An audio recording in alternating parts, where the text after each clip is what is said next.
भारत की शान कहे जाने वाले द ग्रेट खली की जिंदगी की वो कहानी जिसे हम सबसे छुपा कर रखा जा रहा था। एक ऐसा किस्सा जिसमें खली के हाथों एक रेसलर की मौत हो गई थी। रेसलिंग की दुनिया में एक ऐसा दौर हुआ करता था जहां कोई मानने को तैयार ही नहीं था कि ऐसा शख्स जिसे अंग्रेजी का आ भी नहीं आता वो सरहद पार जाकर लोगों के छक्के छुड़ा देगा। लेकिन खली ने जब रेसलिंग की दुनिया में कदम रखा तो इतिहास के पन्नों में हमेशा हमेशा के लिए अपना नाम दर्ज करवा दिया। पर वो कहते हैं ना कि सुबह की रोशनी के बाद रात का अंधेरा देखना ही पड़ता है, और ठीक ऐसे ही अंधेरे भरी दुनिया खली की भी जिंदगी में आई जब इनके हाथों एक रेसलर की मौत हो गई। अब वो कैसे हुई और क्या थी इसके पीछे की पूरी कहानी, चलिए आज की वीडियो में जानते हैं।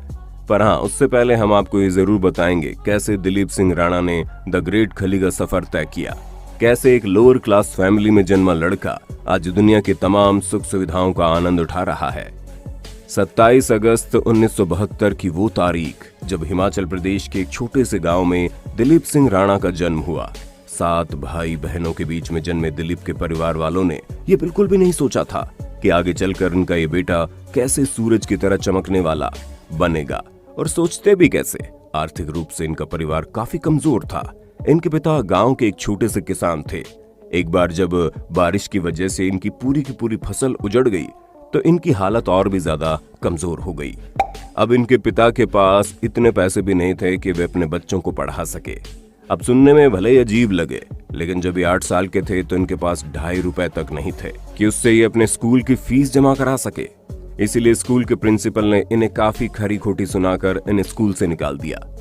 अब सभी बच्चों के सामने इस तरह का अपमान सहने के बाद दिलीप ने भी यह फैसला कर लिया था कि वो कभी दोबारा उस स्कूल की शक्ल नहीं देखेगा।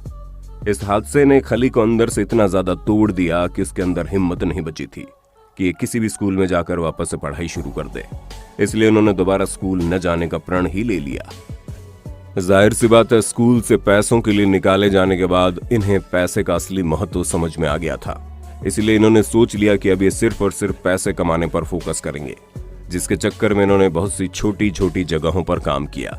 इसी दौरान खली को पता चला भारत सरकार द्वारा एक मुहिम चलाई जा रही है जिसमें वृक्षारोपण का काम किया जाएगा और हर मजदूर को दिन के 5 रुपए दिए जाएंगे। आप खुद ही सोचिए, जिस बच्चे को केवल 2.5 रुपए के लिए स्कूल से निकाल दिया गया हो उसके लिए दिन का 5 रुपए किसी सपने से कम नहीं था। और फिर क्या था, 5 रुपए की दिहाड़ी पर उन्होंने काम करना शुरू किया। एक तो ये मेहनती बहुत थे, ऊपर से इनके शरीर की बनावट ऐसी थी कि हर कोई इन्हें पहचानता था और अपने पास काम करने के लिए इन्हें ऑफर देता था। ऐसा करते करते वक्त बीतता गया और 1993 का वक्त आ गया। इस समय ये शिमला में एक सिक्योरिटी गार्ड का काम करते थे और उसी दौरान रात के समय एक पुलिस ऑफिसर की नजर इन पर पड़ी। जैसे ही उस पुलिस ऑफिसर ने ये देखा, वो खली के पास गए और इनसे कहा, तुम्हारी कद काठी इतनी अच्छी है, तुम पुलिस वाले क्यों नहीं बन जाते। एक पल के लिए तो खली को खुद समझ में नहीं आया कि शख्स क्या कह रहे हैं, क्योंकि खली ने ज्यादा पढ़ाई लिखाई नहीं की थी। पर फिर बाद में इन्हें समझाया गया कि इनकी कद काठी को देखते हुए इनका कम पढ़ा लिखा होना नजरअंदाज किया जा सकता है।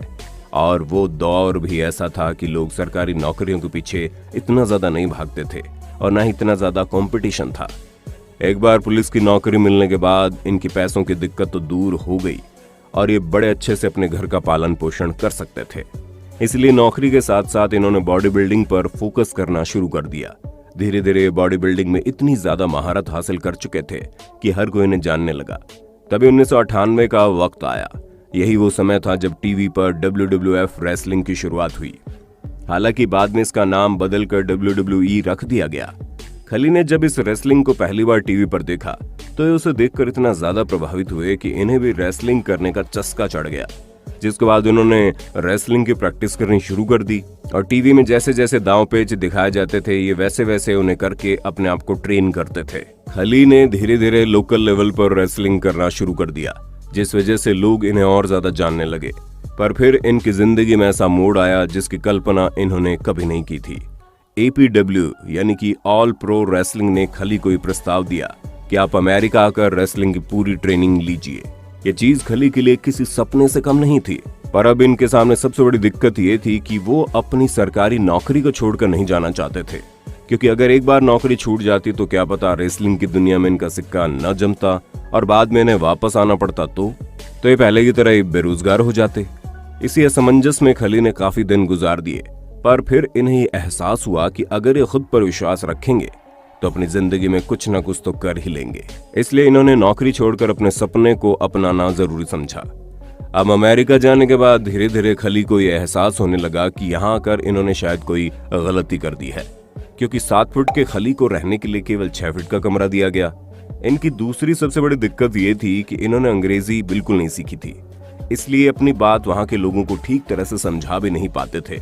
पर जैसे तैसे खली मैनेज करते रहे और रेसलिंग की ट्रेनिंग लेते रहे और आखिरकार वो वक्त आ गया जिसका खली को बेसब्री से इंतजार था। साल 2000 में APW द्वारा खली को पहली बार प्रोफेशनल रेसलिंग लड़ने का मौका मिला और इस मैच में इन्होंने ऐसा परफॉर्मेंस दिया कि इनका नाम द जेंट सिंह पड़ गया।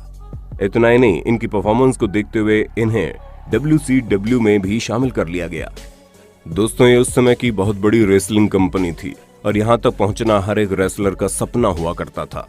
पर खली का यह सपना तब चकनाचूर हुआ जब साल 2001 में द ब्रायन ओंग के साथ ट्रेनिंग कर रहे थे। तभी ट्रेनिंग के दौरान ही इन्होंने ब्रायन ओंग को 2 बार रिंग में घुमाया और फिर उस रेसलर के साथ इन्होंने एक ऐसा दांव खेला जिसके कारण उसका सिर मैट से टकरा गया और ब्रायन वहीं गिरकर बेहोश हो गए। बेहोश होने के तुरंत बाद जब उसे अस्पताल पहुंचाया गया तो कुछ ही घंटों में उसकी मौत हो गई। अब दोस्तों, ये बात तो आपको भी मालूम होगी, ये जितने भी रेसलिंग के मैच होते हैं इनकी प्रैक्टिस पहले से ही की जाती है और ये सब कुछ स्क्रिप्टेड होता है।